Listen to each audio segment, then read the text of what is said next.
তৃণমূলের নেতা সহ 12 জন আত্মীয়র নাম আবাসের তালিকায়। প্রতিবাদ করায় যুবক পেলেন শাস্তি, আক্রান্ত হতে হলো তাকে। মালদহের মানিকচক বিধানসভা কেন্দ্রের অন্তর্গত দক্ষিণ চণ্ডীপুর এলাকার ঘটনা।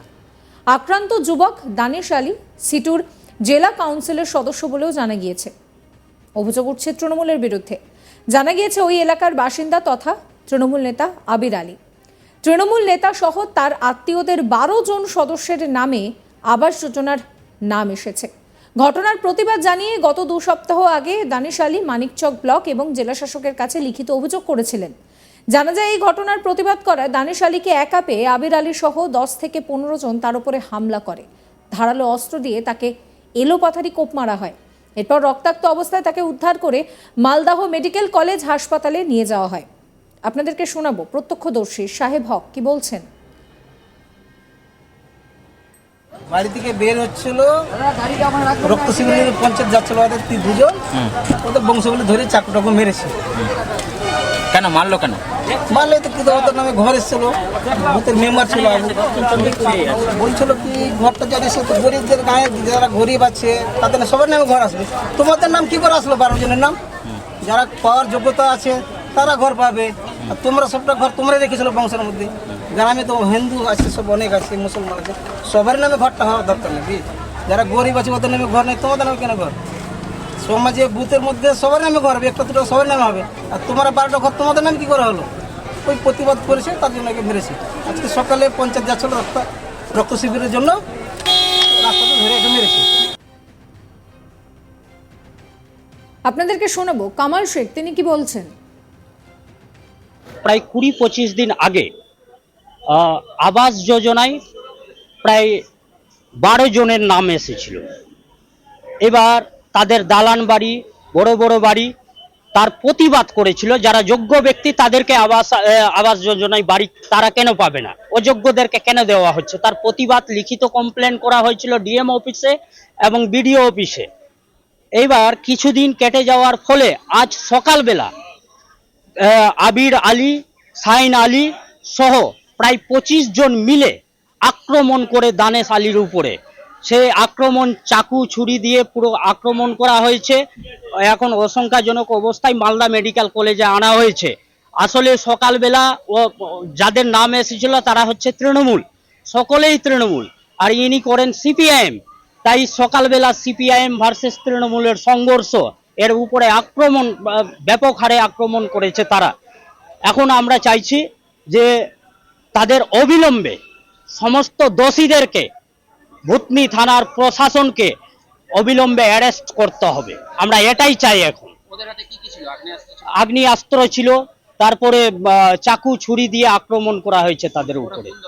ওরা তৃণমূল সবাই, সিপিআইএম এবং CI2 শ্রমিক সংগঠনের জেলা কমিটির সদস্য। এনার অবস্থা এখন শোচনীয় অবস্থায় আছে। মালদহ জেলা দক্ষিণের সাধারণ সম্পাদক অম্লান ভাদুরী বলছেন যে তৃণমূল দলটা সম্পূর্ণ দুষ্কৃতীদের দল, জমি জায়গার দালালে সমস্তটা ভরে গিয়েছে।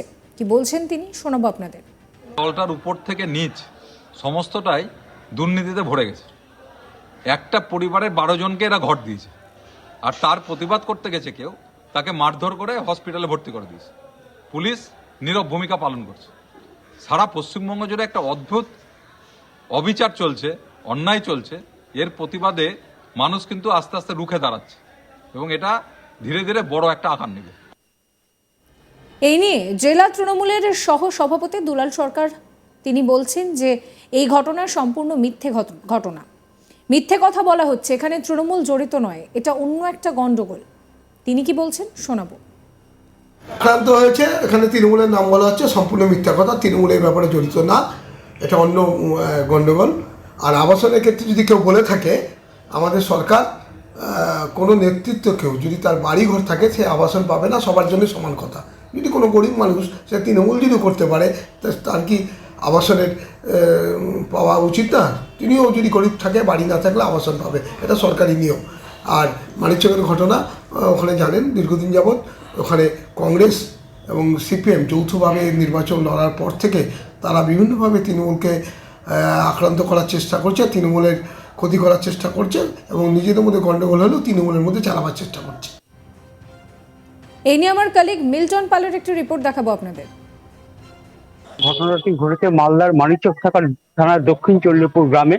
সেখানে গত 2 সপ্তাহ আগে এই যাকে মারধর করা হয়েছে তিনি একটি অভিযোগ জানিয়েছিলেন, কারণ সম্প্রতি সেখানকার যে আবাসের লিস্ট, যে তালিকা, সেই তালিকা বেরিয়েছে এবং সেই তালিকাতে দেখা যাচ্ছে যে একই পরিবারের 12 জনের নাম এসছে। তার মধ্যে আবার যে তৃণমূলের পঞ্চায়েত সদস্য রয়েছে তার নাম সহ তার আত্মীয় পরিজনের 12 জনের নাম এসছে। আর এই ঘটনার প্রতিবাদ করেছিলেন এই আহত ব্যক্তি এবং প্রতিবাদ করার ফলে বেশ কয়েকদিন ধরে তার প্রতি হুমকি এবং মারধরের যে ঘটনা, মারধর করা হবে সেরকম হুমকি দেওয়া হয়।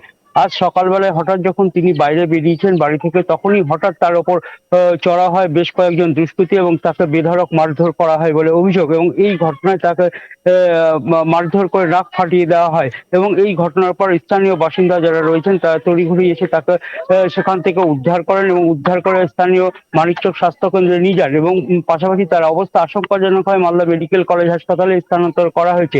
এরপর আজ দুপুরের পরে হঠাৎই আবারও ওই দুষ্কৃতীরা এই প্রতিবাদীর বাড়িতে চড়াও হয় এবং বাড়িতে গিয়ে ভাঙচুর শুরু করে। ফলে বাড়ির যে সমস্ত পরিবারের সদস্যরা রয়েছে তারা আতঙ্কে বাড়ি ছাড়া হয়ে রয়েছে। ইতিমধ্যে ওই বাড়িতে আগুন জ্বালিয়ে দিয়েছে বলে অভিযোগ উঠেছে এবং এই আগুন জ্বালানোর ফলে এলাকার বাসিন্দারাও আতঙ্কিত রয়েছে। সামান্য দেখো, যে আবাস তালিকা বা আবাস প্লাসের তালিকার নতুন খসড়া বেরিয়ে হয়েছে, সেই খসড়ার তালিকাতে যে 12 জনের নাম এসছে সেই 12 জন সম্পূর্ণ এই তৃণমূলের নেতার যে আত্মীয় এবং তৃণমূল নেতা, তাদের নাম এসছে। আর কেন এই অভিযোগ জানিয়েছে জেলা শাসককে, এই নিয়েই মূলত তরজা শুরু হয়েছে এবং এই তরজার পরে যেটা দেখা গেছে যে এই অভিযুক্ত যারা রয়েছেন তারাই এই আহতর বাড়িতে চড়া হন এবং তাকে বেধড়ক মারধর করা এবং এই ঘটনায় গোটা গ্রাম স্তব্ধ হয়ে গেছে। যারা প্রতিবাদ করলো, যারা অন্যায় করলো, ঘটনার প্রতিবাদ করতে এই ধরনের আক্রমণ এবং এই ইতিমধ্যে এর অভিযোগও থানাতে জানানো হয়েছে।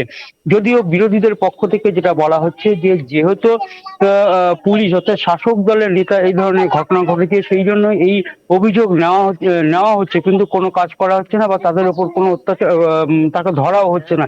স্বাভাবিকভাবে তারা বুক ফুলিয়ে সেই গ্রামে ঘুরে বেড়াচ্ছেন এবং যারা প্রতিবাদ করছে তাদের উপর এই ধরনের হামলার মতো ঘটনা ঘটাচ্ছেন। যদিও তৃণমূলের জেলা সহসভাপতি দুলাল সরকার তিনি জানিয়েছেন যে এই ধরনের কোনো ঘটনা নয়, যে কোনো ঘটনাকেই এখন তৃণমূলের বলে চালিয়ে দেওয়া হচ্ছে, মিথ্যা কথা বলা হচ্ছে তৃণমূলের নামে এবং যদি এই ঘটনার প্রমাণ হয় তাহলে তার বিরুদ্ধে আইনত শাস্তি হবে, ব্যবস্থা হবে। এটা অন্য গন্ডগোল শুধু আবাস তালিকার সঙ্গে যোগ করে দেওয়া হচ্ছে মাত্র। সাবস্ক্রাইব করবেন আজ তাক বাংলার ইউটিউব চ্যানেলকে, ফলো করবেন হোয়াটসঅ্যাপ চ্যানেলও।